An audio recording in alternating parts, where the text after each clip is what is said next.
everyone, and welcome to the Marketing Show presented by BusinessDoneNow.com, where you, the small business owner, can come to improve the way you work. And for today's topic on the Marketing Show, we're talking about blogging. And actually, I got 7 ways you can spice up your blog, make it a little bit more saucy, to keep your audience intrigued, keep them interested, keep them coming back to your blog. I think as a blogger, it's important to make sure that, we do have a standard process in place of what we're going to be blogging about, that one topic that we want to stay consistent with. But I think we have to mix things up a little bit. It can't just be all text, audio, or video, and I think we have to keep our audience guessing a little bit and keep them on the edge of their seats wondering what we are going to have on our blog today. So I got 7 ways that we can do that on our blog, and if you have other points, please leave them below in the comment section or expand on a point I already made. I'd love to read it, and I'm sure everybody else will too who reads this blog post. But the first one that I'm going to talk about is to inform your customers and or community. When we blog, we develop a community, and most of that time that community are our customers. They have purchased our products, they have used our services in the past. So I think that we need to keep them informed, keep them in the loop. I know if I was part of a community and I use their product on a day-to-day basis, and they have like a new feature coming on their product, if I were to hear that from a third-party blogger or from someone else, just in general, I would be kind of upset because I would want to know first. And as being a valuable part of their community, they should want to tell me first. So I think that's an important part that we need to consider. A lot of people are going to disagree with me here and say, well, you should never really talk about your products and or your company.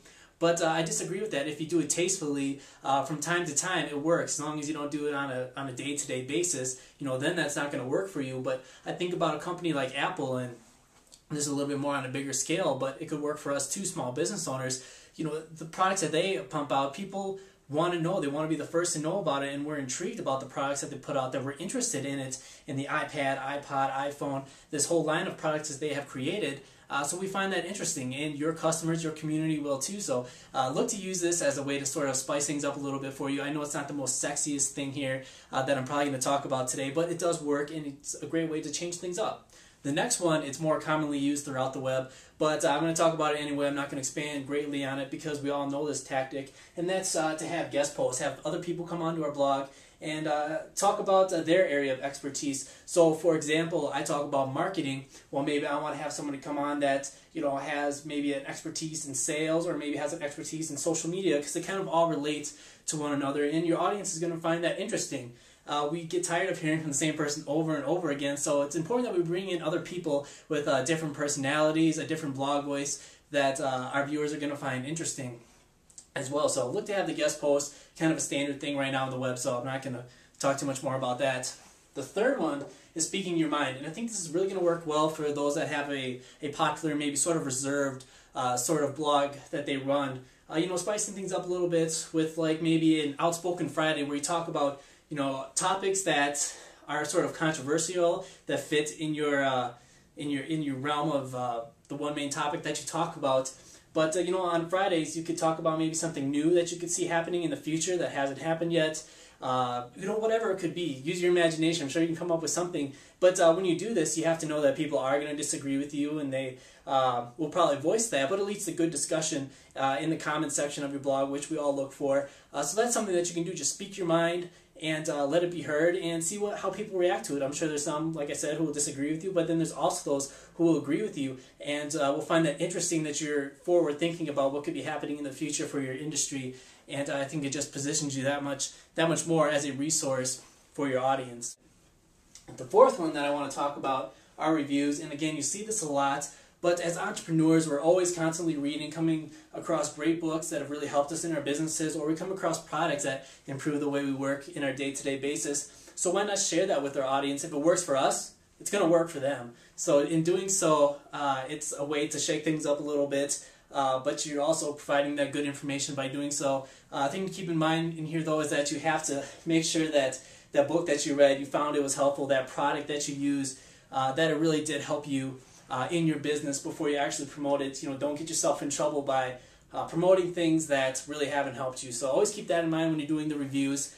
The next one, number 5, do some Q&A. This is becoming more and more popular. I think one thing that I have tried here on Business Done Now is to do the live streaming and having that on my website as part of a blog, and just taking some Q&A, maybe doing a recap of some of the cool blogs I read in my own blog too, related to marketing. So you can do that as well. A blog that I follow a lot that you're probably familiar with as well, is Social Media Examiner. And I think it's really cool what they do.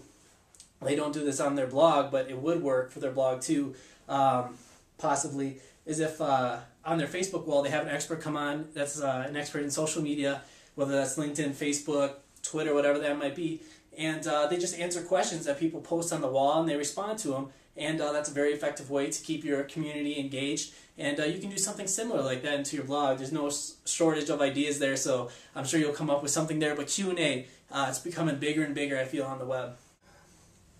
Number 6, how-to demos. Now for me, this has really worked. Some of the most popular videos that I've done on YouTube are how-to demos, just showing people how to maybe create a custom tab on their Facebook fan page, or how to use QuickBooks. It doesn't have to be anything too exciting, but I think if you use a new product or a new service that came out on the web, you're going to get more views that way. People are going to find it more interesting because they want an inside look into what could be going on. So if you use a product or service that's new and it has helped you, why not do a how-to demo on it? You can do it through text. It might be a little harder to do it that way. I like to use video. I just use screencasts for all my how-to videos, how-to demos that I do, and it works out really well because a lot of the products that I do the demos for, I use on a day-to-day basis. Now, one of the things that we could do is a video or a podcast. Now, for some, this is going to be coming out of the comfort zone a little bit here, myself included. You know, I do more text now than videos. It's kind of vice versa of what I did before, but video, it can be very effective, and if you're a type of person that's more reserved and doesn't think they're going to do very well in front of the camera or in a podcast audio type of situation, you know, then look to do it with a colleague or something. Have them do the video with you. It just gives you that much more confidence, relaxes your nerves a little bit more to have somebody else to bounce the ideas off of, or bounce the topic ideas off of that you're going to include in that video. And one thing that's becoming really popular that we see people do is interviews through podcasts and through videos. So maybe that's something that you can jump in as well too, having just more of a relaxed conversation, interviewing somebody you know, in your industry area who's an expert could really work for you. So look to maybe include some of these 7 ways that you can sort of spice up your blog to keep your customers entertained, keep them educated, keep them on the edge of their seats, keep them coming back to your blog. So I hope that these 7 ways to spice up your blog has helped you improve the way you work in some way. And feel free to leave a comment below. I'd love to read it. We're on Facebook, Twitter, YouTube. I'm everywhere. You can see it on the Connect With Me. And until next time, I will see you on another episode of The Marketing Show here on BusinessDoneNow.com.